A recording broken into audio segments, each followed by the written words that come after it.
Bonjour à toutes et bonjour à tous. Alors aujourd'hui, je vais vous ramener un peu en pleine période de la Seconde Guerre mondiale avec le jeu Achtung Toulouse. En fait, le jeu, la version Modifus, hein, la version 2D20. Hein, ne pas confondre hein, avec la version sans détour qui a été éditée il y a déjà pas mal d'années.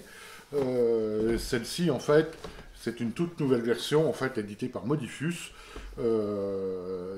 qui est sortie en 2021, à peu près vers la fin de l'année. Donc voilà, je vais vous parler de ce jeu, avec les rubriques habituelles. Alors sur la forme, j'ai la version collector hein, de ce jeu.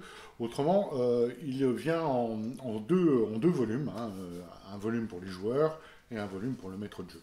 Là, la version collector, qui est absolument magnifique, intègre les deux volumes, ce qui représente à peu près 450 pages, hein, avec effectivement ce, ce faux cuir noir embossé d'or et les tranches dorées. Franchement, très honnêtement, c'est certainement un des plus beaux livres de jeux de rôle que j'ai. Hein, c'est vraiment magnifique. Alors, toujours un peu embêtant dans les versions collector, moi ce qui me gêne, c'est que le papier, lui, reste du papier standard. Je serais même prêt, moi, personnellement, à mettre un peu plus dans une version collector pour avoir vraiment une version collector avec du papier un peu plus qualitatif. Hein. Là, on se retrouve avec le papier habituel, du papier glacé habituel, par contre agrémenté de superbes illustrations hein, qui nous plongent bien dans l'ambiance. Hein. Donc, euh, donc en fait, je vais vous montrer un peu la forme du bouquin, hein, un peu son contenu d'une manière très globale, histoire de vous faire une idée un peu sur sa présentation. Je vous montre ça tout de suite. Alors voilà, donc sur la forme de cet ouvrage, hein, il nous arrive sur la version collector, il nous arrive vraiment sur vraiment quelque chose de magnifique, je me répète, parce que c'est vraiment très chouette. Enfin, moi j'aime vraiment, vraiment beaucoup. Hein. Donc ce faux cuir gravé d'or, hein, représentant le soleil noir, avec une tranche, vous voyez, les Xarch Édition, vraiment une tranche très chouette. L'arrière est tout aussi beau. Donc, on va voir un peu ce qui en est d'une manière globale à l'intérieur. Donc, vous voyez, une tranche dorée, hein, c'est vraiment très chouette. Hein, c'est assez luxueux, on va dire. Donc, l'intérieur, en fait, comme je disais, cette version collector comprend à la fois le player guide hein, et vous avez à la fin, vous avez le livre du joueur. Hein, ah oui, alors voilà, le Game Master Guide. Alors vous l'aurez remarqué, en fait, c'est en anglais. Pourquoi? Parce qu'en fait, à ce jour, il n'y a pas eu de traduction. J'y reviendrai plus tard. Mais à ce jour, il n'y a eu aucune traduction de cette version de Modifus. Donc voilà, je vous feuillette un peu le livre, en fait. C'est toujours sur deux colonnes. Hein, c'est avec pas mal d'illustrations qui nous mettent, vous voyez, tout de suite dans l'ambiance. Hein, c'est vraiment assez chouette, hein, comment jouer le jeu, etc. Donc, euh, donc voilà, c'est quand même assez aéré. Enfin bon, j'ai pas grand chose à dire sur la présentation, hein, si ce n'est qu'elle est assez jolie, hein, avec à chaque fois vous voyez, avec, un trombone qui nous fait comme si on avait agrafé des photos effectivement à l'intérieur du livre. C'est vraiment, pourquoi ça? Parce que je reviendrai plus tard. C'est vraiment très chouette. Donc vous avez la partie verte, vous voyez, la partie verte en fait ici, qui est donc pour le livre du joueur, et à la fin vous avez la partie bleue, en fait, qui est mais toujours sur la même présentation, pour la partie du maître de jeu. Donc voilà. Donc ça c'est juste pour vous montrer effectivement une, euh, un aperçu global de la maquette en fait du livre. En tout cas, très bel ouvrage, hein, pas grand chose à faire. Bien, bon, voilà, je vais arrêter là pour le feuilletage. Hein, il y a 400 pages, c'est pas la peine d'aller beaucoup plus loin. Vous aurez vu un aperçu au moins de cette maquette très lisible et assez agréable à lire. Bien, donc sur le fond, hein, je vais vous parler maintenant du fond. Donc il faut quand même revoir le contexte. Hein. Pour ceux qui ne connaissent pas, Achtung Toulouse nous plonge au cœur de la Seconde Guerre mondiale, mais pas vraiment celle que l'on connaît. En fait, plus précisément au cœur de la guerre secrète. Alors non, tout de suite, j'arrête les fans de Marvel. Non, je parle pas de la guerre du Beyonder. Ça, c'est autre chose. Donc la guerre secrète qui se déroule en parallèle ou camouflée par cette Seconde Guerre mondiale. Ah oui, une chose à savoir par rapport à l'ancienne édition. En fait, je remercie Modifus de ne pas nous avoir resservi en fait sur des pages et des pages l'histoire de la Seconde Guerre mondiale. Elle était présente dans l'ancienne édition. C'était très succinct, enfin, en gros, assez inintéressant, et on avait un peu des pages et des pages. Enfin, c'est pas qu'on avait un peu, on avait vraiment des pages et des pages qui n'apportaient pas grand-chose. Hein, je pense que en fait, nous avons assez d'éléments en fait avec genre des choses comme Wikipédia ou ce genre de choses pour se renseigner sur la Seconde Guerre mondiale telle qu'on la connaît. Donc là, on va se consacrer uniquement sur le contexte de cette guerre secrète. Hein, donc cette guerre secrète qui se déroule, que peu d'hommes ou de femmes connaissent. Hein, pourquoi? Parce qu'elle elle met en jeu des protagonistes en fait un peu habituels. Qu'est-ce qu'on a? Alors, en faction, qu'est-ce qu'on a? Donc d'un côté, on a les nazis. Alors les nazis, on a les nazis, effectivement, ça, vous les connaissez. Enfin, j'espère que vous les connaissez pas personnellement, mais vous voyez ce que je veux dire. Et au sein de ce groupe, en fait, on a le Soleil Noir, hein, qui est en fait un groupe occulte qui existait là avant l'arrivée au pouvoir des potes à Hitler. Donc un groupe occulte, d'ésotérisme, etc., qui ont certains pouvoirs magiques. On dit même qu'en fait, ils auraient une base secrète dans le pays des songes, hein, des rêves.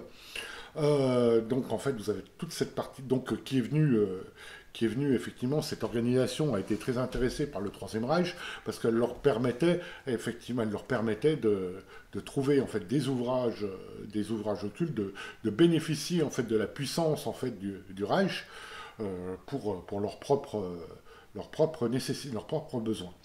Alors, par contre, bien sûr, effectivement, en échange, ils donnent aux troupes d'Hitler leurs sorciers, leur puissance occulte, ainsi que leurs connaissances. Voilà, ça, on a déjà le Soleil Noir. On a un groupe en fait qui s'appelle les Narwolf.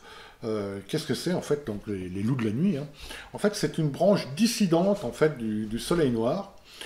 C'est une branche qui s'occupe, donc le Soleil Noir plutôt occultiste, et par contre les Narwolf, c'est plutôt une branche en fait qui va s'occuper, qui est à la recherche des Blue Crystal, qui sont les cristals bleus en fait issus des Atlantes. Hein. Grâce à ces cristals bleus d'énergie qu'ils ont récupérés à droite, à gauche, ils peuvent fabriquer les Wunderwaffe, donc en fait les armes spéciales. Hein, et donc là, vous allez avoir en fait les Wunderwaffe, ouais, c'est ce que je vais dire. Et par contre, eux poursuivent un autre but que le Soleil Noir. Hein. Eux, vraiment, c'est effectivement toute la partie technologique. Donc, il y a une lutte de pouvoir déjà entre ces deux factions au sein même, en fait, des occultistes nazis. Alors, qu'est-ce qu'on a d'autre? Alors, on a les Alliés. Alors, les Alliés, on a la section M. Alors, la section M, qu'est-ce que c'est? En fait, c'est la réponse britannique au Soleil Noir, hein, donc au pouvoir occulte déployé par les nazis. Donc la section M, menée par Sir, je ne sais plus comment d'ailleurs, peu importe, la section M a recruté aux quatre coins de la planète en fait des gens assez extraordinaires. Quand je dis extraordinaire, avec des capacités extraordinaires, hein, que ce soit des militaires ou des gens qui ont certaines connaissances occultes, et pouvoirs magiques, tout ça pour lutter de front par rapport aux puissances occultes du Soleil Noir et des Narwolf. Ça, c'est la section M, la section majestique. Ensuite, nous avons en fait du côté américain. Ah non, voilà, ça c'est la section M. La section, après, nous avons la section majestique. Excusez-moi, je me suis un peu embrouillé. La section majestique, en fait, elle est du côté américain. Elle a été fondée en 1942, en fait, c'est une force spéciale hein, qui partage, pareil, donc qui partage les informations avec la section M britannique. Donc ça, c'est pour du côté des Alliés. Mais il n'y a pas que ça, parce qu'on a les autres. Alors les autres, qu'est-ce que c'est? Les autres, on a les profonds. Hein, les profonds dans ce monde-là, donc c'est les profonds qu'on connaît hein, dans Cthulhu, qui sont une race en fait à part entière, qui vivent dans les profondeurs de l'océan, qui ont passé un pacte en fait avec les Britanniques, enfin, qui ont passé pour éviter effectivement l'opération Lion de mer, c'est-à-dire l'invasion de l'Angleterre par l'Allemagne. Donc grâce à ces profonds, l'Allemagne n'a pas réussi à envahir l'Angleterre. Donc ils ont passé un pacte et une alliance avec la section M britannique. Alors autant dire que ça a créé quelques tensions avec les Américains et la section majestique. Et enfin, on a une autre race. En fait, on a les Migos. Alors eux, c'est une race extraterrestre. Donc très très peu de gens sont au courant qu'elle est présente sur Terre et qui, eux, poursuivent leur but à part entière, sans s'occuper des autres, et qui, au contraire, en fait, vont essayer de profiter du bordel ambiant et de la Seconde Guerre mondiale pour arriver à leur but. On dit qu'ils ont des bases secrètes, en fait, dans l'Himalaya et ailleurs. Voilà. Donc ça, on a fait le tour, en fait, des différentes factions. Donc vous, qu'est-ce que vous faites? Le joueur, en fait, va incarner des personnages, en fait, au sein de cette lutte titanesque entre les différentes forces occultes des différentes factions, une race extraterrestre, des profonds qui sont là, le soleil noir, les Narwolf, et en plus de ça, bien sûr, vous avez toute les armées régulières qui se foutent sur la gueule allègrement. Donc vous allez être au milieu de tout ça avec vos personnages, ce qui ne va pas être de tout repos. Ça, c'est pour un peu le contexte général. Alors, en fait, vous allez avoir, oui, vos personnages vont avoir des motivations qui peuvent être totalement différentes. Hein. Ça peut aller chasser les nazis, battre les nazis tout simplement, ou même, ça peut aller même jusqu'à libérer votre pays. Ça peut être vous vous avez peut-être un but, hein, parce que vous pouvez aussi jouer des occultistes, on reviendra là-dessus, mais peut-être un but personnel qui va que vous allez suivre pour peut-être acquérir de la puissance, pourquoi pas. Tout est possible. Hein. Dans cette version, contrairement à l'ancienne, on ne jouait que des militaires quasiment. Là, on va jouer différents hommes et femmes qui ne sont pas forcément effectivement des militaires. Et ça, on verra ça tout à l'heure. Sur le contexte, qu'est-ce que j'ai d'autre à vous dire? Bah voilà, pas grand-chose. Je vais vous proposer quand même une petite vidéo en fait de la présentation du background en fait au sein du jeu. Enfin, une petite vidéo, un petit survol de toute cette partie au sein du jeu, histoire de vous montrer un peu comment tout ça s'articule. Alors voilà, ce que je viens de vous parler sur le contexte, en fait, on le retrouve en deux fois. Une première fois dans la partie joueur et une deuxième fois dans la partie beaucoup plus développée, dans la partie maître de jeu. Donc en fait, dans la partie joueur, qu'est-ce qu'on a? On a effectivement, on va vous présenter effectivement la guerre secrète d'une manière assez succincte. Et moi, ce que j'aime bien, on va vous la présenter en fait sur, vous voyez, comme des dossiers. Donc là, vous avez le dossier de la section M, comme s'il y avait eu des rapports. Donc moi, j'aime bien, ça vous met dans l'ambiance. Hein, donc la section M, la majestique. Donc la majestique, c'est en fait du côté américain. Hein, avec ce fier GI débarque en sautant en parachute avec son arme lance-foudre. Le soleil noir, hein, donc son symbole, donc la partie occulte nazie. Les Nardwolf, effectivement, comme vous l'avez dit, donc une branche dissidente du soleil noir. Et enfin, vous avez les deux dernières factions. Donc, comme je vous ai dit, donc les profonds. Les profonds qui voient d'un mauvais œil en fait la guerre entre les humains, hein, car ils ont menace d'être détruits au fond dans leur profondeur, et donc on passait un accord avec la section M aux grandes dames de la section majestique. Et enfin, les Migos, cette fameuse race extraterrestre. Ça, c'est ce que vous avez au niveau du livre de jeu, du livre du joueur. Par contre, si on passe effectivement, donc c'est assez succinct, hein, comme vous voyez, mais bon, est-ce qu'il y en a vraiment besoin de plus pour l'instant? Je ne pense pas, ça met vraiment dans l'ambiance, ouais, quelques textes, effectivement, ça va être des témoignages, ça va être un rapport, ça va être ce genre de choses. Si on passe en fait à la section, enfin au livre du maître de jeu, là on se retrouve effectivement avec un gros chapitre sur la guerre secrète, hein. On vous explique la section M avec son background, on va reprendre toutes les sections que je vous ai dit, avec une timeline en fait de 1939 à 1945 avec les différents événements et où ils se sont passés. Donc par exemple on retrouve les trois rois, les trois rois. C'est une campagne en fait qui a été faite dans la première édition, ainsi que donc l'ombre de l'Atlantis et qui ont été repris en fait pour enfin, les trois rois, je ne sais pas s'il a été repris. En tout cas, l'ombre de l'Atlantis a été repris dans cette édition. Et donc, vous avez les différents événements vraiment, alors là, c'est pas des événements historiques, hein, on est bien d'accord. On vous parle de choses en fait qui ont lieu dans cette guerre secrète. Donc là, vous avez, voilà, donc vous voyez, c'est quand même assez détaillé. Hein, la section M, sa hiérarchie, sa structure militaire, ses bases, etc., etc. La section majestique, donc c'est pareil, un gros background, vous avez tout le détail. Vous avez sa structure militaire, son organisation, ses bases. Alors tout ça, bien sûr, la section M et la section majestique sont en fait on va dire, si vous avez des problèmes, vous n'existez pas, hein, on est bien d'accord. Après, vous avez le Soleil Noir, donc on vous explique, voilà, fait par Reinhard Weissler, le Soleil Noir, en fait, la division occulte en fait des nazis.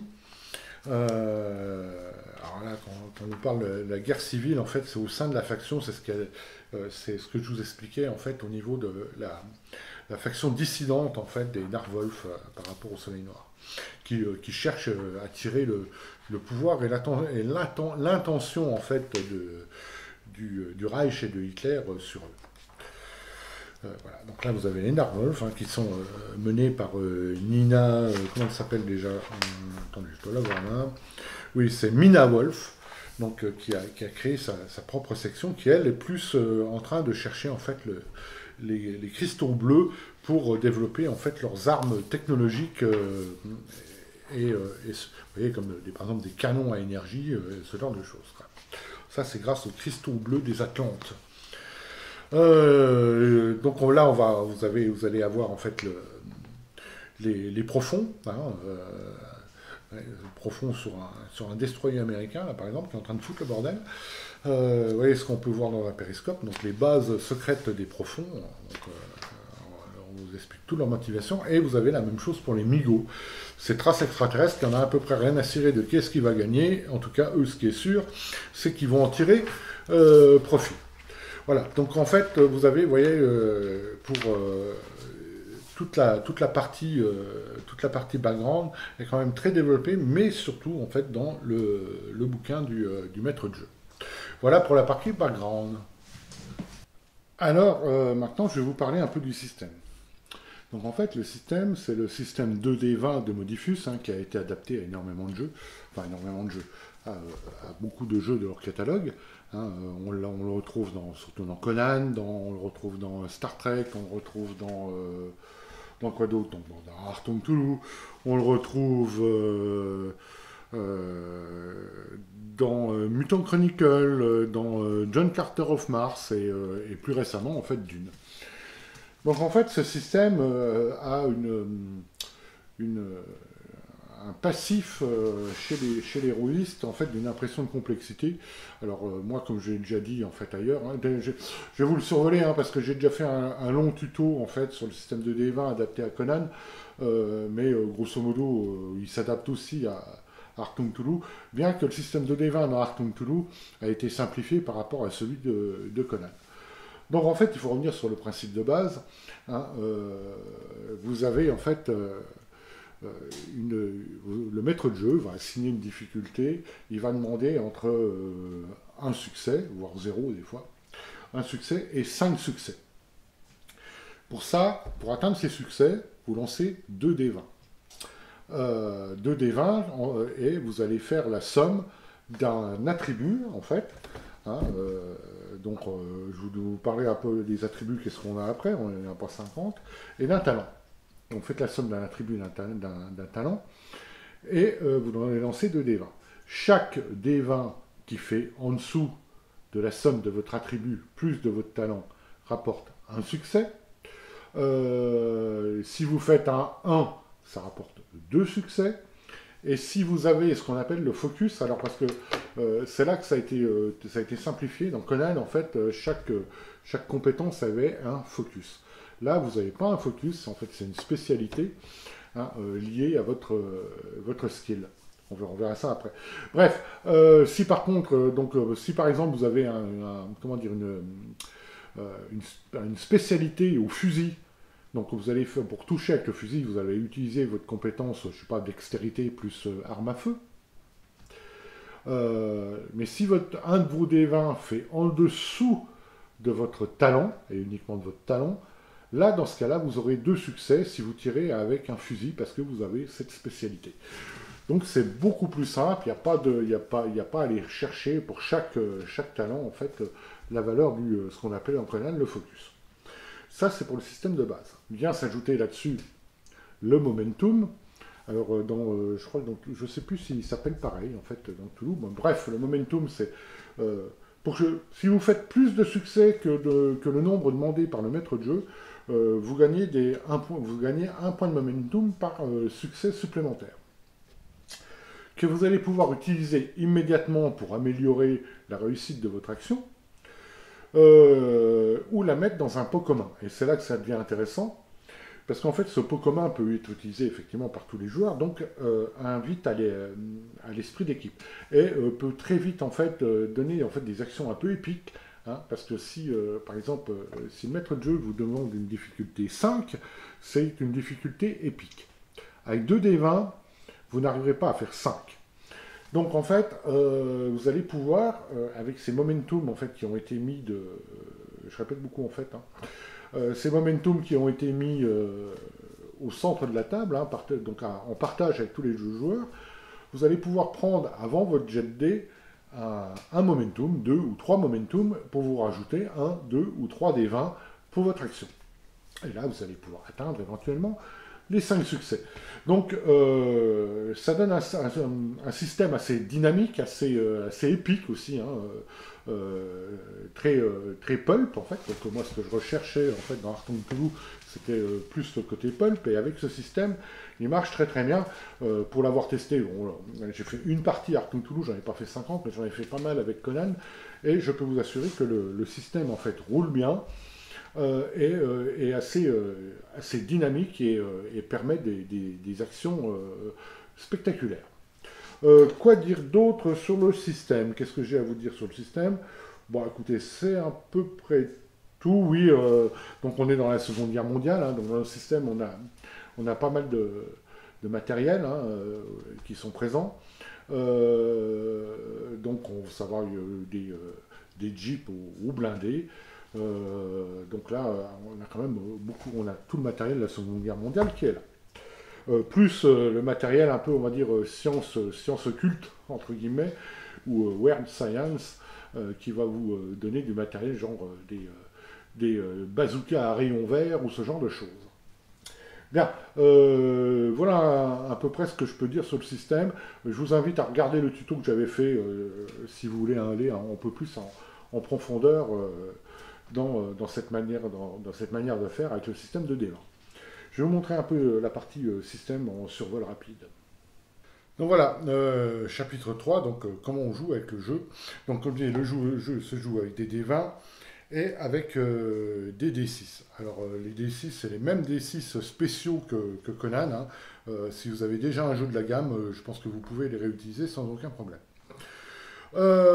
Donc voilà, donc en fait, vous avez les skill tests, hein, c'est tout ce que je vous ai expliqué tout à l'heure, avec l'échelle de difficulté qui se trouve ici, hein, donc de 0, c'est aucun problème, jusqu'à effectivement jusqu'à 5, qui est quelque chose de...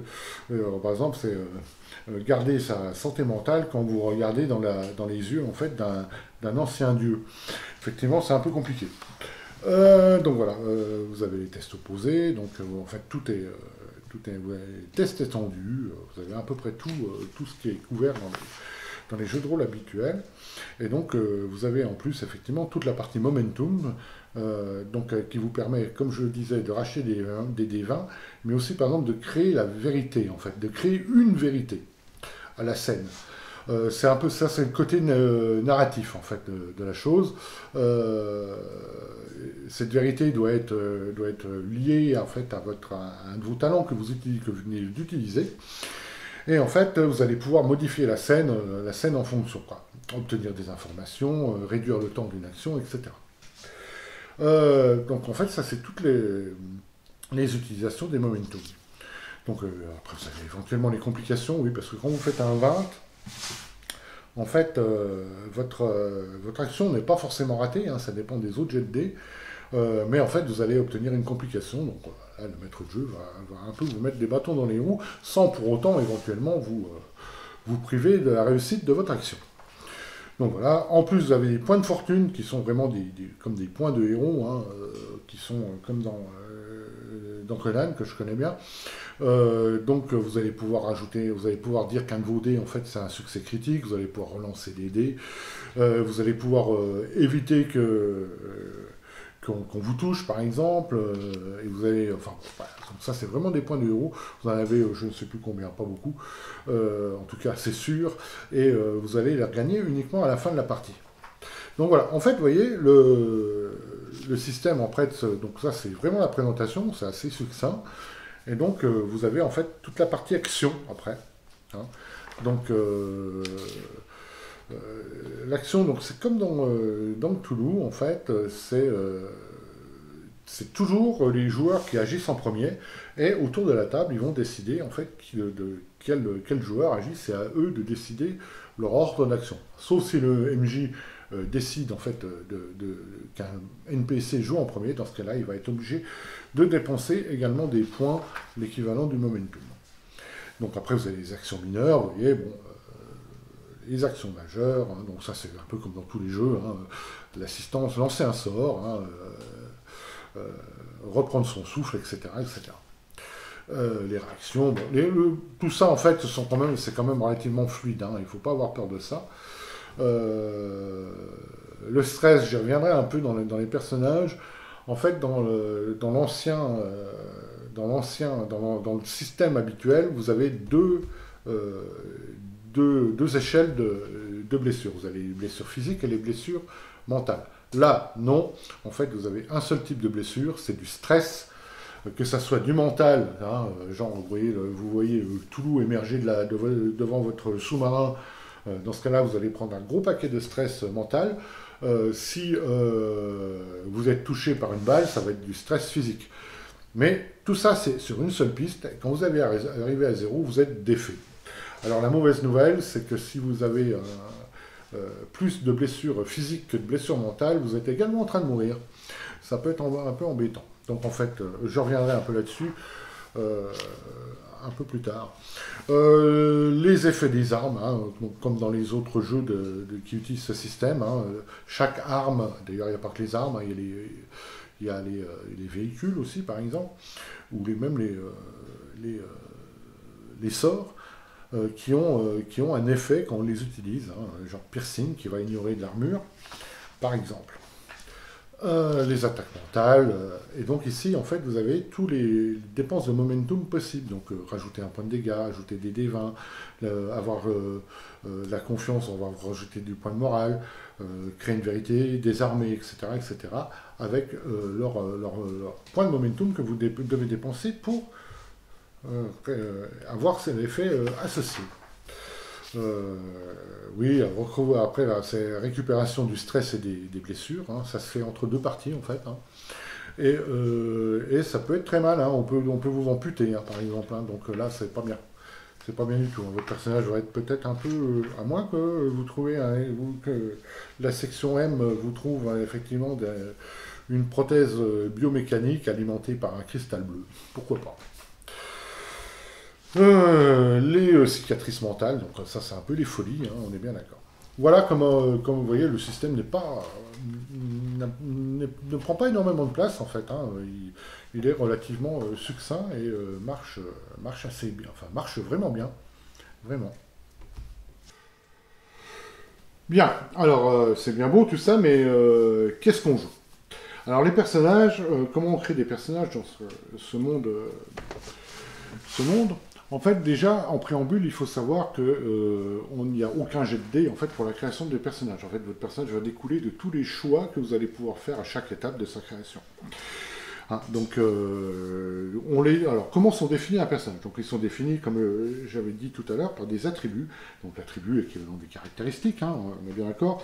Il y en a 1, 2, 3, 4, 5, 6. Vous voyez, une feuille de personnage, elle n'est pas très jolie, il faut bien l'avouer. Mais bon, elle fait le taf, quoi. Donc vous avez l'agility, donc l'agilité. Vous avez brawn. Brawn, c'est la condition physique, en fait, le muscle de votre personnage. Vous avez la coordination, donc sa coordination avec ses mains, etc. L'insight, alors l'insight, c'est un peu à traduire par la sagacité ou l'instinct. La raison, en fait, ça va être la logique de votre personnage, son intellect, en fait. Voilà. Et enfin, vous avez la will. Donc la will, c'est la volonté, ou plutôt sa force mentale. Donc vous avez ces 6 attributs, ces 6 caractéristiques, en fait, qui ont un chiffre entre 1 et 20, de toute manière. Oui, dans les eaux-là, c'est à peu près l'échelle. Bon, vous avez plutôt un... non, c'est pas entre 1 et 20, qu'est-ce que je raconte? C'est entre 1 et 6, je crois, quelque chose comme ça. On verra ça quand on feuilletera tout à l'heure, mais je crois que c'est entre 1 et 6. Voilà. Associé à ça, en fait, votre personnage va pouvoir être entraîné dans certains domaines. Donc ça va être les skills. Hein. Donc là, les skills sont au nombre il y en a une douzaine, hein, donc on ne va pas crouler non plus sur les différentes compétences, et ça c'est plutôt pas mal. Ils sont groupés par bloc. Alors, qu'est-ce qu'on a donc? On a l'Academia. Academia, c'est tout ce qui est les connaissances accumulées par votre personnage. On a l'engineering. L'engineering, ça va être ses connaissances et son expertise technique. Mais tout, vous voyez, c'est assez global. Vous avez donc fighting, ça va être tout ce qui va toucher au combat. Vous allez avoir la médecine. Bon, ça parle comme il se doit. Vous allez avoir tout ce qui va être l'observation également, c'est pareil, la persuasion, la résilience. Alors la résilience, à elle, ça va être plutôt sa force de caractère, hein, son allant à aller toujours vers l'avant. Vous allez avoir quoi? Le stealth. Stealth, c'est l'art de se dissimuler. Survival, bon, bah, survie dans des conditions difficiles. Hein. Jusque-là, on est dans des trucs un peu très classiques. Tactics, ça va être toutes les tactiques à mener au niveau du combat, hein, comme par exemple un commandant sur un champ de bataille. Les véhicules, savoir utiliser tout type de véhicule. Et en gros, c'est tout. Donc on n'est pas noyé dans moult compétences, à chercher un peu partout. Ces skills regroupent un tas de on va dire, enfin, chaque talent, chaque skill a un domaine d'application assez large. Voilà, c'est ça que je voulais dire.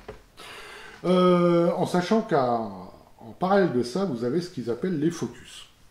Alors les focus, qu'est-ce que c'est? Alors, je vais vous donner un exemple. Par exemple, académie, j'ai dit tout à l'heure, en fait, académie, c'est la connaissance. Mais vous pouvez avoir dans l'académie un focus dans l'art, un focus dans les codes, par exemple les codes cryptés, hein, vous pouvez avoir cette connaissance-là. Donc en fait, là-dedans, il n'y a pas de niveau. En fait, vous l'avez ou vous ne l'avez pas, en fait, le focus. Si vous avez ce focus, bah, vous l'entourez simplement sur la feuille de personnage. Et comme je disais, chaque D20 qui, lui, va faire en dessous du skills, va vous donner 2 succès au lieu de 1. Ce qui est quand même assez intéressant et d'une manière globale, très simplifiée et qui fonctionne très bien. Donc c'est vraiment, je trouve que c'est une belle avancée dans le système de D20. Voilà, donc alors en plus, qu'est-ce qu'on a en dehors de ça, nous avons d'autres choix à faire au moment de la création de notre personnage. Donc on va avoir son archétype, sa nationalité, on va avoir son background à déterminer, et on va avoir aussi un trait de caractéristique. Alors tout ça, qu'est-ce que ça veut dire ?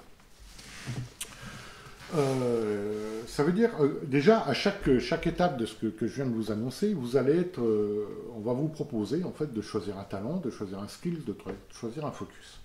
Donc c'est dans ces étapes-là que vous allez construire vraiment votre personnage.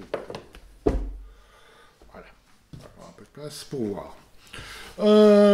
Donc en fait, la première chose à choisir, ça va être l'archétype de votre personnage.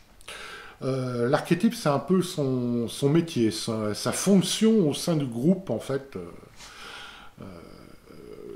du groupe d'aventuriers, enfin du groupe d'aventuriers.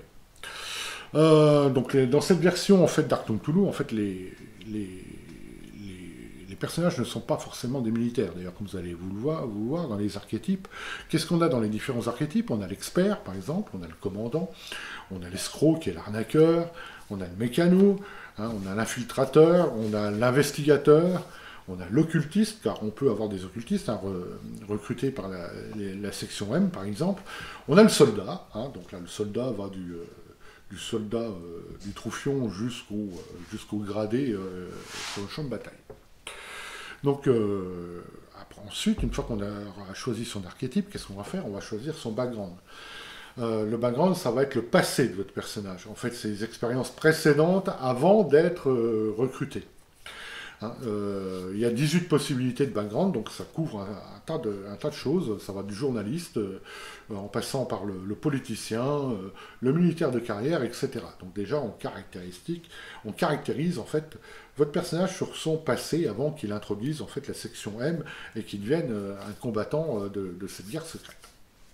Et à la fin, en fait, vous avez à la fin un trait de caractéristique, en fait un trait de personnalité plutôt, je dirais. Ça représente quelque chose qui va distinguer votre perso. Hein, il y en a une vingtaine, ça va être scientifique visionnaire, par exemple, un peu le savant fou, si vous préférez. Ça va être, qu'est-ce qu'on a d'autre l'objecteur de conscience, pourquoi pas, ce qui va être un petit peu compliqué, mais bon, pourquoi pas. Vous avez le vétéran de la Grande Guerre, et enfin, vous en avez quand même une vingtaine, hein, comme ça. Et donc, la construction de votre personnage est la résultante de tous vos choix, parce que, comme je le disais, à chaque étape, vous allez être amené à choisir un talent, choisir un focus, etc., etc., augmenter une caractéristique, voilà. Donc, en fait, ça donne à la fin des personnages expérimentés et assez hauts en couleur. Hein. Dans la partie qu'on a jouée, c'est ce qu'on a pu constater. Vos personnages commencent en fait déjà assez balèzes et prêts à l'action. Et ça, c'est plutôt bien, ça vous évite de jouer le balayeur pendant quelques parties. Bien, écoutez, je vais vous montrer un peu la création de personnages telle qu'elle est présentée dans le livre, comme ça on rentrera peut-être un peu plus en détail. Alors voilà, le chapitre 5 donc, du livre du joueur aborde la création de comment les héros sont forgés. Donc là, vous avez sur une page, hein, c'est bien ça, voilà, ça prend une page qui vous résume en fait tout ce que vous devez faire pour créer votre perso. Alors, l'étape 1, en fait, vous allez déterminer les attributs de départ. Étape 2, choisir l'archétype, la nationalité, le background, la caractéristique hein, principale et en fait les étapes finales. Donc la feuille de personnage, bah, vous l'avez ici. Voilà, alors bon, comme je vous ai dit, là vous avez effectivement les attributs, là vous avez tous les talents, là vous avez le focus. Ça c'est la partie très importante. Vous avez la piste de stress qui est grosso modo les points de vie, qu'ils soient mental ou physiques. Le courage et l'armure en fait sont exactement la même chose. En fait l'armure va vous protéger des dégâts physiques et le courage des dégâts mentaux. Des points de fortune et des espaces pour noter vos blessures éventuelles. Donc comme je le disais en fait, voilà, vous avez donc vos attributs, hein, donc agilité, bonne, coordination, raison, volonté. Hein, donc voilà. Tout ce qui est les focus, alors là on va dans les focus, vous voyez, vous les avez ici. En fait, je ne sais pas si vous voyez bien. Je ne sais pas si vous voyez bien. Là, vous avez les talents et les focus associés. Donc, l'art, la cryptographie, la finance, l'histoire, etc. Fighting, vous avez le combat au corps à corps, les armes à feu, les combats à main nue, les armes lourdes, etc. L'observation, écouter, l'instinct, voir, sentir, le goût, etc. Donc vous voyez, ça c'est les focus qui sont associés à chaque talent, à chaque skill. Ce que je voulais vous montrer quand même, c'était après donc, les archétypes, hein, les voici les archétypes. Donc là, on en a quand même pas mal hein, qui vont effectivement... alors ça c'est... en fait c'est un peu le touche-à-tout. Hein, voilà, donc à chaque fois, donc là vous avez le commandant. Je vais vous montrer sur la page là. Le commandant, donc le commandant va vous donner plus en coordination, plus en insight, plus en raison, plus en volonté. Et il va vous donner des bonus sur les talents. Vous allez devoir choisir 2 focus parmi en fait ces skills particuliers. Donc 2 focus parmi fighting, survival et tactique, les talents tactiques. Vous allez choisir un talent de la liste suivante. Vous voyez, à chaque fois là vous en avez 3. En talent, vous avez l'opportuniste, le guide dans la wilderness, dans les zones désertiques, désertiques humaines, on va dire, et vous avez le leader né, hein, le leader né. Voilà, donc à chaque fois, donc pour chaque archétype, vous allez à chaque fois effectivement avoir ces choix à faire. Donc déjà, en fait, vous avez certains archétypes, mais ça va vous les multiplier, en fait, avec... vous n'aurez pas un archétype qui sera le même que votre voisin, car vous aurez fait des choix différents, nul doute. L'investigateur, l'infiltrateur, etc. Le soldat, l'occultiste, voilà. Après, bah, vous avez toutes les nationalités qui vont vous donner, en fait, les langues parlées. Bon, ça, c'est un peu anecdotique, on va dire. Et en fait, après, vous avez, comme je vous ai dit, le background. Les backgrounds, donc vous pouvez avoir un background académique, hein, donc un background académique, vous allez pouvoir avoir un background dans l'Air Force, dans l'armée, être un ancien athlète, un criminel, pourquoi pas, un ingénieur, un journaliste, bref, vous en avez comme ça pas mal. Qui vont effectivement, donc à chaque fois, par exemple, vous pouvez, dans votre ancien métier, ça pourrait être policier, par exemple, si on prend ça. Donc pareil, là, ça va vous donner des attributs, des talents, des focus à choisir, etc. etc. Donc en fait, chaque choix va vous construire votre personnage petit à petit. Et là, vous avez en fait, ce que je disais tout à l'heure, la caractéristique, en fait, c'est la marque qui vous distingue des autres. Hein. Donc là, vous êtes peut-être un criminel dans l'âme, vous êtes peut-être un objecteur de conscience, un dévoreur de livres, dilettante, un dreamwalker. Le dreamwalker, c'est celui qui marche dans les rêves, hein, donc voilà, déjà, ça vous... élevé par un culte, j'ai un joueur qui a ça comme background, par exemple, hein, donc l'occultiste du groupe a été élevé par un culte, élevé dans les colonies, etc. Donc ça va vous donner en fait votre caractéristique assez unique. Et toujours pareil, qui va vous donner des bonus d'attributs, choisir un talent, etc. etc. Voilà, c'est vétérans de la Grande Guerre, par exemple. Les touches finales, donc, qu'est-ce qu'on a? L'utilisation de la magie, ça c'est des rappels pour l'utilisation de la magie. Les bonus de langage par rapport à votre capacité de raisonnement. Et ce que je disais tout à l'heure, le stress track, donc qui est ou le plus haut, hein, ou votre force physique plus votre résilience, ou votre volonté plus votre résilience. Vous prenez le plus haut et ça va vous donner une piste, enfin un certain nombre de cases sur votre piste de stress. Voilà. Donc ça c'est juste pour terminer la création de perso. Hein. Donc là par exemple, après vous avez éventuellement votre grade hein, au sein de l'armée. Et voilà. Et en gros, vous avez terminé votre personnage. Le chapitre suivant, bon, on va pas le détailler, mais il va vous donner tous les talents que vous pouvez choisir, hein, qui étaient en dessous de chaque background, hein, comme je vous ai montré tout à l'heure. Hein. Donc, alors à chaque fois, vous avez une keywords. Ça va être c'est ce que vous utilisez donc, pour créer une vérité. Par exemple, observation, scout, c'est observation. Vous pouvez dépenser du momentum pour créer ce qu'ils appellent une vérité dans l'observation. Donc vous allez, en fonction de l'observation, vous allez peut-être en dépensant du momentum dire, bah voilà, je vois un garde qui sort. Et en fait, le maître de jeu ne l'avait pas prévu, mais grâce à ça, en fait, il y a un garde qui sort. Et voilà. Donc en fait, la création du personnage est relativement complète et pas très, très compliquée, et surtout en fait qui vous donne, comme je disais, des personnages assez hauts en couleur et assez forts dès le départ. Bien, donc je voulais revenir encore à un dernier point de système, un peu plus en détail, en fait au niveau du combat. Alors, au niveau du combat, comme j'expliquais un peu avant, si vous ne l'avez pas vu dans le survol, parce que je sais que des fois vous ne regardez pas tout dans le survol, si vous ne l'avez pas vu dans le survol, en fait, la capacité à subir des dégâts de votre personnage équivaut à une piste unique de stress. Sur cette piste, en fait, vous allez quand vous prenez des dégâts, vous baissez, en fait, vous accumulez des points de stress.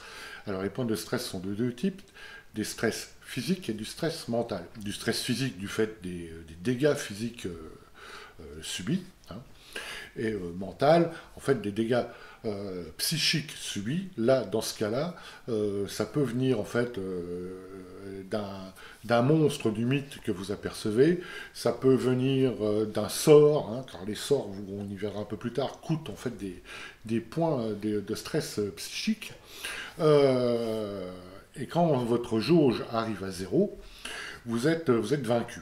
Alors vaincu, ça ne veut pas dire que vous êtes mort, ça veut dire que vous êtes au sol en train de ramper. Alors, sauf que quand même, il y a un petit détail quand même peu agréable, c'est-à-dire une fois que vous êtes vaincu, si vous avez plus de points de stress physique que si vous avez pris plus de points de stress physique que de points de stress mental, dans ce cas-là, vous êtes en train de mourir. Et comment ça se résout? Il faut absolument faire un jet de soins pour stabiliser le mourant, sinon, à la fin de chaque tour, vous lancez un D6, si vous êtes 6, vous êtes mort. Voilà, c'est simple, efficace, n'en parlons plus. Alors les points de stress, hein, parce qu'on est quand même un peu dans le truc pulp, hein, les points de stress se regagnent à la fin d'une scène, en fait. En gros, vous vous réveillez, vous reprenez votre souffle et vos points de stress reviennent à 0, reviennent intacts. Mais, à côté de ça, vous avez des blessures. Alors les blessures, quand vous prenez d'un coup 5 points de stress, vous prenez une blessure. Ça, c'est dans le système de D20 classique. Quand vous prenez... et une fois que vous avez plus de points de stress, chaque coup qu'on vous porte, c'est une blessure. Voilà. C'est assez simple, hein, et beaucoup plus simple en fait que dans Conan où il y avait 2 pistes. Et les blessures, par contre, elles ne vont jamais se regagner en cours de partie. Hein, il faut du temps, il faut du repos. Donc en fait, elles vont se gagner entre deux parties. Et là, entre 2 parties, elles ne vont pas revenir comme ça et il ne se passe rien. En fait, vous allez tester en fait, si votre blessure vous laisse des séquelles. Et les séquelles peuvent être jusqu'à l'amputation, jusqu'à en fait une folie ou un désordre psychique, ce genre de choses, quoi. Donc en fait, vous avez ou des cicatrices, alors ça peut être qu'une cicatrice. Hein, donc en fait, quand vous allez déterminer à la fin d'une partie ce que deviennent vos blessures. Donc en fait, il vaut mieux quand même éviter d'en accumuler de trop. Grosso modo, voilà. Alors bien sûr, oui, on a toutes les armes, hein, donc les armes, elles sont qualifiées, elles ont des qualités, hein, comme genre vicieuses, donc vicieuses, elles vont pas, genre piercing, elles vont passer les armures vicieuses quand vous faites un effet sur les dés, parce qu'en fait, quand vous faites des dégâts, vous lancez un des D6 lié, le nombre de D6 est lié à l'arme, et vous pouvez obtenir des effets qui déclenchent en fait les qualités de l'arme. Bon, tout ça, j'avais tout détaillé dans le tuto du système de D20. Et je vous invite à aller le voir. Je ne vais pas détailler plus le système de D20 qui est le même à ce niveau. Voilà. Alors, on a toujours le même système en fait de classification de l'opposition. Hein. On a les troopers. Alors, les troopers, c'est la chair à canon, c'est le figurant, vous voyez, dans les films de guerre, l'homme de troupe, où il y en a 25 qui tombent sur un coup de mitraillette, ça c'est le trooper. Vous avez le lieutenant, c'est celui qui commande, effectivement, c'est trooper. Et vous avez, on l'appelle comment dans le jeu, ça s'appelle toujours, comme dans Conan, le Némésis. En fait, le Némésis, c'est le grand méchant. Donc le grand méchant, avec absolument toutes les règles s'appliquent à lui comme si c'était un joueur. Donc en fait, ça va être l'opposition la plus forte que vous pouvez rencontrer. Alors le grand méchant, ça peut être bien sûr, ça peut être un humain, mais on retrouve des némésis aussi en fait avec des créatures issues du mythe que le Soleil Noir aura réussi à invoquer. Voilà. Qu'est-ce que je peux vous dire de rien d'autre? En fait, d'une manière générale, le système est... Enfin, moi, je l'aime toujours, parce que le système 2D, j'aime toujours autant. Le système 2D20 vous permet vraiment de jouer du pulp, vraiment jouer de l'action héroïque. Et d'ailleurs, en fait, Arctum Cthulhu, c'est plus de l'Arctum que du Cthulhu, justement par ce côté beaucoup plus héroïque que la précédente édition. Maintenant, je vais aborder un peu le sujet de la magie. Oui, parce qu'en fait, vos personnages sont capables, enfin, pas tous, hein, on est bien d'accord, vous pouvez jouer des occultistes, vous pouvez jouer des sorciers, en fait, qui ont été recrutés, effectivement, par la section M. Alors, pour les joueurs, en fait, il existe, de base, deux types de magie, trois types de magie possibles. Le dernier type, et c'est pas vraiment de la magie, vous allez voir. Les deux premiers types de magie, on a de la magie runique, issue des Celtes, et on a de la magie, comment on l'a appelé déjà, donc c'est des traditions magiques, je ne sais plus.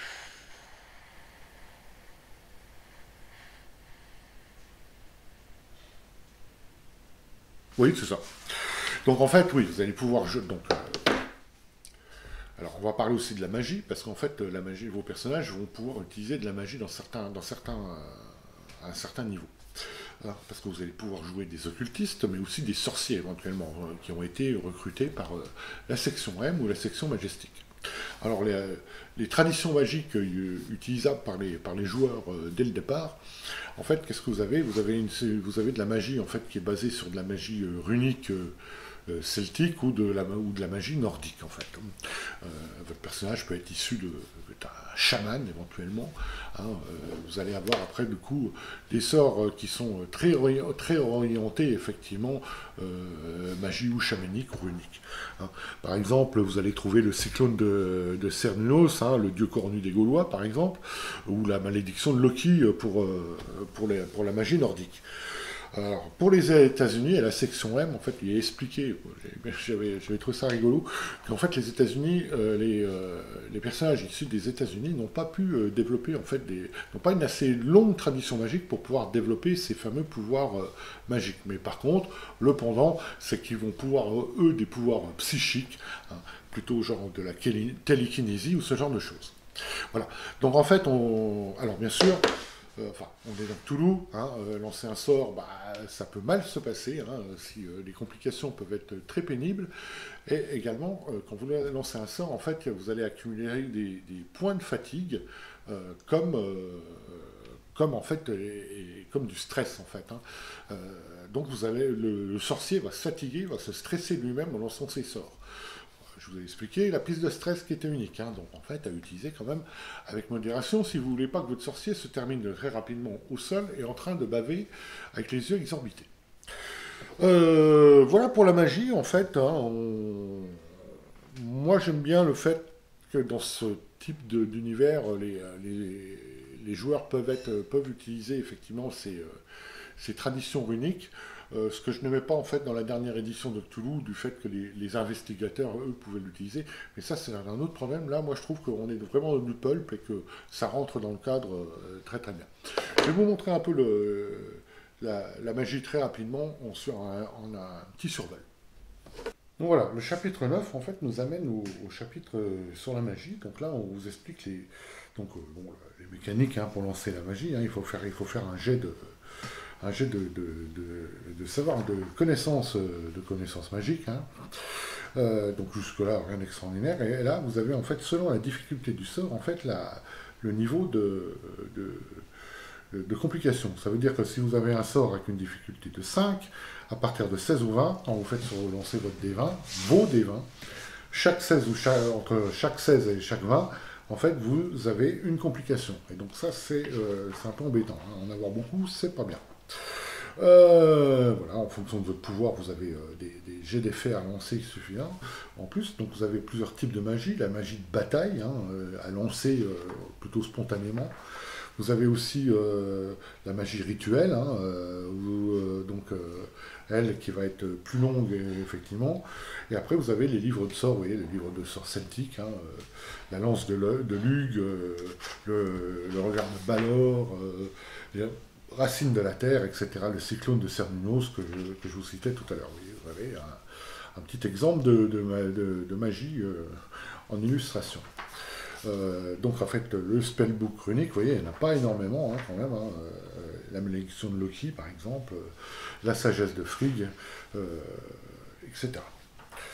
Et en fait, donc pour les personnages de la section majestique, eux, ils ont accès en fait des talents psychiques ou qui vont leur permettre, par exemple, les perceptions du combat, par exemple, voyage atavistique, la télékinésie, en fait, de la magie beaucoup plus psychique.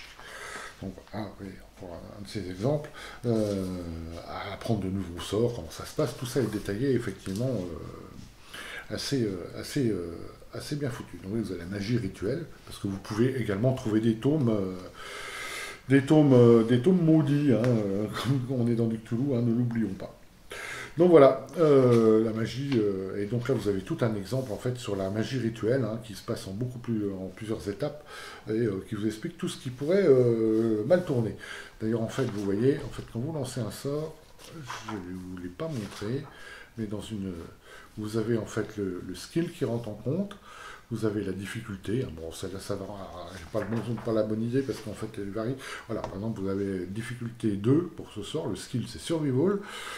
Ça va vous coûter 3D, vous lancez 3D avec l'effet drain et stun. Donc ça veut dire que déjà, quand le sorcier va lancer ce sort, il va se mettre en difficulté lui-même pour le lancer. Donc la magie a un coût, mais un coût au moment où on va l'utiliser. Voilà pour le survol rapide de la magie. Bon, là, je vais vous aborder, en fait, comme je vous avais dit, donc cet ouvrage, en fait, est une concaténation du Game Master et du Player. Donc là, je vais passer au Game Master. J'ai l'impression que ma vidéo va être un peu longue. Hein. Donc, bon. En préambule, je voulais dire que le Game Master Guide, c'est un ouvrage qui est vraiment bien foutu au niveau de l'explication du setting, hein, tout ce qui est bien détaillé. Vous êtes immédiatement plongé, effectivement, dans la guerre secrète. Alors non, toujours pas celle du Beyonder, au milieu de la Seconde Guerre mondiale. L'histoire de la guerre, en fait, est vue sous l'angle de cette guerre secrète, hein, qui est au milieu de la vraie, hein, de celle que l'on connaît. Là où des hommes et des femmes s'affrontent dans la vraie guerre de la Seconde Guerre mondiale, vous avez en fait votre groupe qui va affronter, effectivement, plus ou moins caché derrière tous ces événements historiques, va affronter les forces occultes nazies. Tout est centré sous cet angle en fait. Hein. Moi, on va même trouver quelques événements surnaturels qui se calquent sur des événements historiques. Ceci par petites touches et qui donnent quand même pas mal de corps et c'est particulièrement bien vu, je trouve. Que cet affrontement en fait reste secret pour quasi toute l'humanité qui, elle, se débat vraiment dans la vraie guerre. Bon, je ne vais pas vous remontrer en fait tout le détail du setting sur la guerre secrète. Je vous l'ai déjà montré un peu au début. mais par contre, j'ai d'autres choses à vous dire.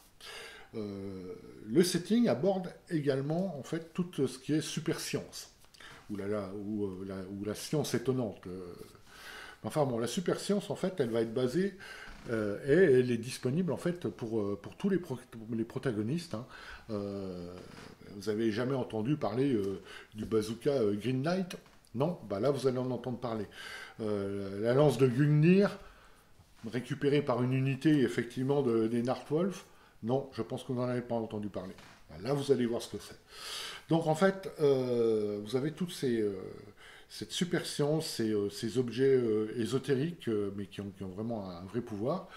Et en fait, en fonction de la difficulté de la mission, parce qu'en fait, hein, parce que Artum Toulouse, c'est un jeu à mission, hein, vous êtes au sein d'une organisation qui va aller vous envoyer faire une mission, vous parachutez au milieu du territoire ennemi pour trouver un objet, pour rencontrer la résistance, pour contrer en fait des recherches nazies au fond d'une ruine antédiluvienne, ce genre de choses. En fonction de la difficulté, de l'importance de la mission, vous allez pouvoir aller chez Q. Non, Q c'est un autre jeu. Vous allez pouvoir aller faire des jets de réquisition et qui vont vous dire, bah, pour cette mission-là, vous allez pouvoir prendre des objets en fait qui sont habituellement pas donnés à n'importe qui. Donc vous allez pouvoir commencer, effectivement, votre mission commence par vous équiper et vous équiper d'objets un peu ésotériques. Donc ça c'est pas mal vu, enfin l'idée là, vous voyez un peu le genre. Je vais vous montrer là par contre en fait les armes secrètes de la guerre du même nom.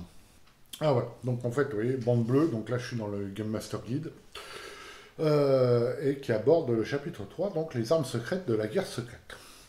Alors commencez déjà en fait par, donc vous voyez il y a des nouvelles qualités, hein, genre Bane, ça veut dire que cette arme est effective contre les créatures du mythe et ignore l'effet des règles d'invulnérabilité sur certaines de ces créatures. Hein, donc ça veut dire que si vous y allez avec genre un bazooka, ça ne fera rien. Par contre, avec un fusil à impulsion, ça va lui faire du mal. Hunger, à chaque fois que cette arme inflige une ou plusieurs blessures, le porteur peut gagner un des bonus suffisants. En fait, recouvrir 5 points de stress, soigner une blessure, etc. Là, vous avez Stormbringer, hein, si vous voulez ce que je veux dire. Alors, bien sûr, quand on utilise, par exemple, les Hitting Guns, vous pouvez, effectivement, il peut vous arriver des bricoles, hein, le machin, il peut être en surcharge et vous les exposer à la poire, et ce genre de choses. Donc, voilà. La section M, alors vous voyez, vous avez le Beowulf Monster Slayer, Sniper Rifle, donc le fusil de sniper Beowulf. Vous avez l'enzyme, alors me demandez pas ce que c'est, l'arme enzymatique assistée à la vapeur. Le fameux Green Knight, hein, l'espèce de bazooka à énergie, etc., etc. Vous voyez, on se retrouve effectivement avec des armes assez sympas que j'aime bien. La section majestique, là on vous présente d'autres armes. Hein, la Wolverine, la tronçonneuse Wolverine, le lance-grenade Coyote, le bazooka électrique, etc. Voilà pour toutes ces armes pour la section M. Après, vous avez la même chose pour le Black Sun. Alors, il y a énormément, donc ce qu'on appelle comment ça s'appelle, le armband, vous voyez le truc rouge, hein, avec en général la croix gammée, là c'est avec l'histoire d'un Cthulhu stylisé, du soleil noir qui va donner des bonus aux porteurs. Vous avez quoi d'autre? Vous avez donc le gaz des déchus, vous avez enfin bon l'anneau tête de mort, etc., etc. Pour les Nardwolf, alors là c'est plus des armes aussi qui sont technologiques, hein. Donc, parce que eux, vous voyez, leurs armes sont comme ceci, en fait, basées sur les cristaux Atlantes, hein, plus les gaz, par exemple, il y a des gaz, etc., etc. Donc, en fait, vous avez un tas d'armes technologiques pour les narvals, vous avez les armes pour les profonds aussi, les armes des migots, hein, qu'on connaît déjà un peu avec le cylindre de cerveau, hein, qu'on a déjà dans le Toulouse classique. Et après, vous avez d'autres arcanes ésotériques, donc la chose très ancienne, le bâton de la chose très ancienne, etc., etc. Donc tout ça, c'est regroupé dans des listings. Et donc là où vous avez effectivement votre arme, à qui elle est destinée, qu'est-ce qu'elle inflige comme dégâts, ce qui peut être quand même assez un peu embêtant, et ses qualités en fait qui sont différentes de toutes les autres armes qu'on peut trouver ailleurs dans le livre. Voilà ce que je peux vous montrer à ce niveau. Alors en plus, toute la partie maître de jeu regorge énormément d'informations. Donc là, il va également développer toute la partie grimoire mystique. C'est là que vous allez retrouver les grimoires du mythe de Cthulhu. Hein. Donc là, vous avez la magie du mythe, en fait, donc, qui est repris ici dans le paragraphe magie et mythe. Hein. Donc vous allez retrouver le tome de Cthulhu avec de nouveaux sorts. Donc là, par contre, effectivement, qui seront disponibles que si vos personnages mettent la main sur de tels tomes, ce qui risque d'être un peu... donc c'est tous des sorts difficiles à lancer, avec des particularités assez désagréables parfois. Donc qu'est-ce qu'on a? On a le grimoire de Nyarlathotep, par exemple. On a... donc avec... on a le spellbook de Yog-Sothoth, c'est toujours sympa, hein, on est bien d'accord. Vous avez des nouveaux rituels, etc., etc. Donc là, on va couvrir en fait toute la magie plutôt liée au mythe. Hein, dans la partie joueur, c'était de la magie runique, etc.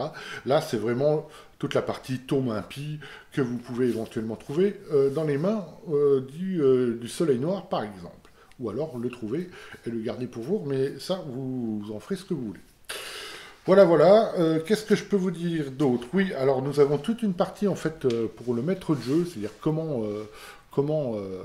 donc c'est plus des conseils, hein, comment maîtriser une partie, comment l'animer, que faire comme mission, etc., etc. La partie là est quand même assez intéressante, très bien écrite d'ailleurs, d'une façon assez claire. Hein, elle va vous expliquer plus en détail comment résoudre une action, comment gérer les momentum, les menaces, les différents types de NPC, comment les utiliser. Vous avez plein de conseils à ce niveau-là, que c'est une section à lire, même si vous jouez à d'autres jeux de D20, c'est vraiment une section à lire. Car tout y est présenté assez simplement. Et ce qui n'est pas toujours le cas dans les jeux de Modifus, donc là on a un vrai effort de pédagogie et d'explication en fait du système de jeu dans cette partie en fait, les conseils au maître de jeu. Vraiment à lire, vraiment très chouette, il faut vraiment en tenir compte. Enfin, on arrive à la fin aux descriptions des NPC, donc des personnages non-joueurs importants, et des créatures en fait du mythe avec leur bloc stats et les bestiaires associés. Je vais vous montrer ça, ce sera plus simple. Et une fois qu'on aura terminé, on passera enfin à la conclusion de ce jeu et de ce que j'en pense. Donc voilà, je vais survoler rapidement la partie ce que vous avez Game Master, qui est vraiment très chouette, hein, je vous explique, enfin très chouette. C'est technique, mais ça vous donne vraiment des bons conseils. Hein, comment faire une scène, comment découper l'action, comment établir les menaces, etc. etc. C'est les skill tests. Hein, on vous explique exactement comment les effectuer, etc. Donc mettre la défilée, essayer les tests opposés. Vous avez vraiment tout expliqué dans cette partie assez conséquente et vraiment didactique. Voilà, je vais passer, donc maintenant on arrive aux héros, les vilains de la guerre secrète. Donc vous voyez, on commence en fait par les forces britanniques, donc on vous donne des NPC en fait de base, hein, l'officier britannique, le trooper britannique, les gardes, etc. etc. Hein, les bronzes bérettes, les armes sacrées, donc ça c'est en fait enfin non, les lames sacrées, bon, voilà. Qu'est-ce qu'on a d'autre là? On a, vous voyez, le Major, alors là, le Major Serap, donc une sorcière, hein, enfin non, un sorcier, Jack McMaster, le Mad Jack Master, enfin, etc. Donc, vous avez tous des héros, bon pareil pour la section M, la même chose, hein, les forces de la résistance, pour les forces US, bah pareil, donc là vous avez. Et là, on arrive effectivement là où le professeur Richard Deadman, donc ce personnage qui a l'air d'être tout à fait sympathique. Voilà. Et donc, oui, parce que là, en fait, on arrive dans toute la partie héros, quoi. Les forces de l'Axe, donc pareil, vous avez tout pour la partie pour les forces de l'Axe. À savoir, et là, vous avez toute la partie, effectivement, pour les forces du Soleil Noir, qui sont à part, hein, comme je disais, c'est une organisation à part. Voilà, donc et là après on tape voilà, le haut commandement du Black Sun, donc Reinhard Weissler c'est le chef des Black Sun, Astrid Urner, voilà, le prieur du Black Sun, etc. etc. On arrive effectivement aux troopers, pareil pour les Nightwolf, on arrive donc les pionniers, le combat engineer en fait des Nightwolf, etc. Là, on tape, vous voyez, le Stormtrooper, le Narwhal, ça ressemble plutôt à une espèce de gros robot. Hein. Est-ce qu'il y a quelqu'un sous la cuirasse? On ne sait pas. Voilà, voilà. Donc, le commandement. Voilà. Et à la fin, vous avez un bestiaire. Alors là, on tape l'ours, des trucs classiques, jusqu'à aller, effectivement, à des choses beaucoup moins classiques. En fait, les créations de la science impie, vous voyez, ce genre de choses-là, on est très clairement dans le mythe. Hein, les corps réanimés, les tons, donc là on va, voilà, des sorciers morts-vivants, enfin non, des soldats morts-vivants, après donc les horreurs et les monstruosités, excusez-moi, les choses anciennes, hein, et avec cette espèce de trooper, enfin, magicien.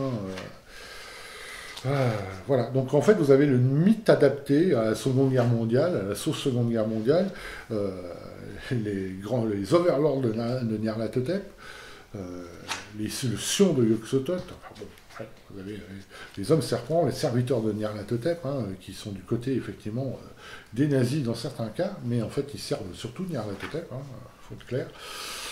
Donc en fait, voilà, les 10 points, les profonds, les Shogots sont là ici, vous voyez, c'est un Nemesis NPC, donc là, bon, voilà, tout de suite avec des stats, mais des règles spéciales, enfin c'est des pouvoirs spéciaux assez développés, mais du coup qui peuvent être vaincus moins, voilà, ils ont 7 blessures, alors qu'ils ont 21 points de stress, hein, 8 points d'armure, bon, du coup c'est très difficile à les avoir, mais bien équipés, en fait vous arriverez à vous en débarrasser, contrairement effectivement dans les itérations de tout classique ou qui deviennent quasiment des cauchemars et des trucs qui se terminent en général par un TPK.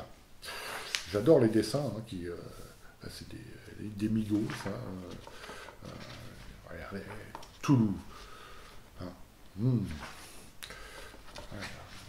Père Dagon et Mère Hydra, hein, on tape, là, vous avez même Nyarlathotep, hein, donc là on tape carrément dans le high level si j'ose dire. Donc vous avez tous bestiaires, hein, toujours assez inspirant avec ces espèces de photos. Donc voilà. Donc en fait, on se retrouve effectivement avec un bestiaire très fourni. Alors voilà, on va arriver à ma petite conclusion, comme d'habitude, toute personnelle. Donc je vais être assez clair, pour moi, Achtung Cthulhu 2D20 est une vraie réussite. Si vous aimez le thème, alors foncez, parce que c'est vraiment, c'est vraiment très bien foutu. Le système de D20 est... Alors, je mettrai quand même un bémol, si vous n'aimez pas le système de D20, effectivement, vous passez à côté, c'est pas la peine de le prendre, si vous n'aimez pas, ne le prenez pas, hein, parce que c'est le système de D20. Par contre, moi, je pense que une première impression sur le site de complexité du système de D20 où une impression de complexité à la lecture est très vite balayée par une partie. Hein. C'est pas vraiment un système complexe. D'ailleurs, en fait, dans cette itération-là, il est beaucoup plus simple, il a été simplifié et plus, comme on dit, streamliné par rapport à la version de Conan que je connais bien, les autres je ne les connais pas. Même si vous avez l'ancienne édition traduite par Sans Détour, que je vous montrais au début de cette vidéo, euh, cette itération-là est meilleure. Hein, elle est beaucoup plus orientée pulp, comme je disais, beaucoup plus Achtung que Cthulhu, dans le sens où c'est vraiment du pulp, c'est vraiment de l'épique, ce que le système permet, ce que ne permet pas le système Cthulhu. D'ailleurs, en fait, même pulp Cthulhu, en fait, pour moi, ça ne marche pas, et ça, c'est un autre débat. Là, par contre, le jeu se veut très pulp, hein, et le système sert bien ce thème. Qu'est-ce que je peux vous dire? Donc effectivement, le système de D20, hein, très dynamique, etc. Enfin, vous aurez compris que j'aime beaucoup. Et si vous ne voyez... Alors, que va traiter ce jeu? Donc, comme je le disais, en fait, vous jouez alors pas des investigateurs, hein, mais des agents qui vont parcourir le monde pour lutter contre les forces nazies et les forces occultes, surtout, dans cette guerre secrète. Et si vous voyez toujours pas ce que je veux dire, dans ce cas-là, vous prenez le film, le premier Hellboy, et vous regardez la scène d'intro, parce qu'en fait, c'est exactement ça. Le thème, c'est la scène d'intro, le pré-générique du premier film, Hellboy. Regardez-le, et vous savez ce que c'est, Cthulhu, Achtung Cthulhu. Qu'est-ce que je pourrais vous dire aussi? Ah si, alors oui, oui. La gamme. Alors, c'est pas tout foutre par terre. La gamme comprend pas mal, en fait, maintenant de scénarios, hein, qui ont été sortis par Modifus. Il y en a... alors, attendez. Ouais, il y en a un. En fait, il n'y a pas de scénario dans les deux livres. Il n'y en a aucun. Par contre, il y a un kit de découverte qui est gratuit et à télécharger gratuitement sur DriveThru. Et dedans, vous avez un scénario assez rapide d'introduction qui s'appelle Voyage en France, qui va vous montrer en fait les premières facettes du jeu. Après, en fait, si vous voulez des aventures beaucoup plus conséquentes, il y en a pas mal sur DriveThru à des prix assez modiques d'ailleurs, hein, disponibles en PDF. Vous avez l'opération Vanguard, vous avez Sous le canon, vous avez, je les ai notés hein, pour ça, hein, vous avez l'opération Falling, le cristal tombé, vous avez l'assaut sur le train du Führer, vous avez l'opération Marseille, etc. etc. Quand on lit le bouquin, on trouve des titres, j'ai trouvé des titres d'au moins 3 campagnes ou des sourcebooks, mais enfin bon, pour l'instant, on n'a rien. On a les cendres de Berlin, on a le siège du siège du trône de Fenrir, et on a, au lieu du Longest Day, on a The Darkest Day. Alors tout ça, je n'en ai pas vu encore. En fait, en grosse campagne, ils ont sorti celle-ci. Alors moi j'aime toujours alors celle-ci en fait c'est les ombres de l'Atlantis, donc les ombres de l'Atlantide qui existaient pour l'ancienne version, qui ont été adaptées, converties, améliorées pour cette nouvelle édition. Alors vous voyez en fait les couvertures, j'aime beaucoup les couvertures, hein, ça fait un peu comics années 50. Et là vous avez effectivement tout ce qu'est le jeu, en fait, c'est vraiment de l'épique, c'est vraiment du pulp, quoi. Du pulp contre le mythe, et c'est ce que j'attendais, et j'en suis vraiment très satisfait, très très satisfait. Alors maintenant, effectivement, comme vous avez compris, il n'existe pas en VO. Alors j'avais vu une nouvelle, en fait, à un moment donné, qui devait être traduit par Légion Distribution. Quand? Un grand mystère. Normalement, je crois qu'il aurait dû même être sorti en 2022, je crois. Ils avaient un début pour 2022, je ne sais pas exactement. Toujours est-il que je n'ai vu aucune communication là-dessus, ce qui m'inquiète un peu pour une traduction VF assez rapide. C'est un peu dommage, d'autant plus qu'en fait le système de D20, beaucoup de jeux, enfin la plupart en fait des jeux de D20 ont été traduits une partie tous par Arcane. je ne sais plus. Enfin bon, Dune, par exemple, c'est du 2D20, il a été traduit par Arkane. C'est vraiment, vraiment dommage que cette itération, que cet Achtung Toulouse n'existe pas encore en VF. Voilà, c'est tout ce que je pouvais vous dire aujourd'hui. En tout cas, merci de m'avoir suivi. Si ma petite vidéo, enfin ma longue vidéo vous a plu, ben, un petit like, un petit pouce, un petit abonnement, ça fait comme d'habitude toujours plaisir et motive toujours pour vous présenter d'autres jeux. Voilà, c'était Achtung Toulouse, un jeu de chez Modifus, motorisé par le système 2D20, un jeu que je conseille. Merci, à bientôt.